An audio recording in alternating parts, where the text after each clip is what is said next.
Ever noticed how well we know our own preferences, how effortlessly we can pick out our favorite ice cream brand or TV show? It's remarkable, isn't it? Our ability to pinpoint our physical desires is almost second nature. A simple question from a waitress about our preferred soda or salad dressing, and we have an immediate answer. We've honed this skill over a lifetime of catering to the voice of our flesh. However, when it comes to discerning spiritual matters, we often find ourselves at a loss. If asked whether our lifestyle pleases God, we stutter and stammer. The preferences of our Creator for our habits, our friendships, even our choices of where to live or work seem elusive.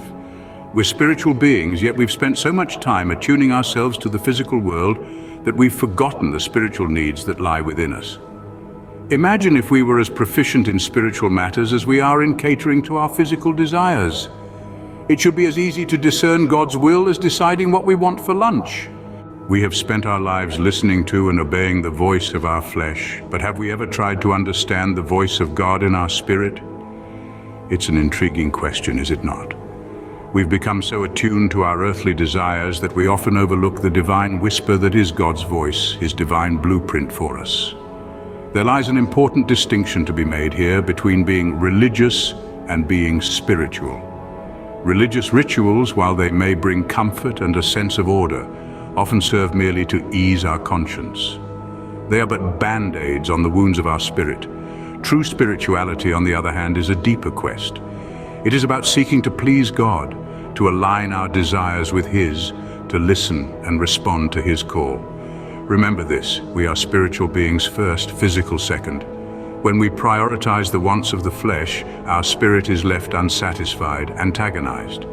People need to understand that they are a spiritual being before they are a physical being.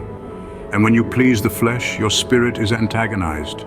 Galatians 5:24 is our spiritual tune-up. It says, "And they that are Christ's have crucified the flesh with the affections and lusts." This is a call to crucify the flesh, to put it to death, to reject its desires and temptations. It's a battle, a spiritual war we're called to wage, not against others, but within ourselves, against our own fleshly desires. Yet in the modern world, the trend among many believers seems to be the polar opposite. Instead of crucifying the flesh, we see acts of pacifying it, satisfying it, even making peace with it. We're appeasing the very thing we're meant to wage war against.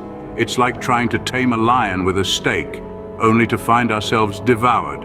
When a person lives to please their flesh, they miss out on the greatest honor God bestows upon His people, the ability to influence lives into the kingdom of God. So, if you have never won a soul to Christ, it's time to check up on what your flesh has been doing.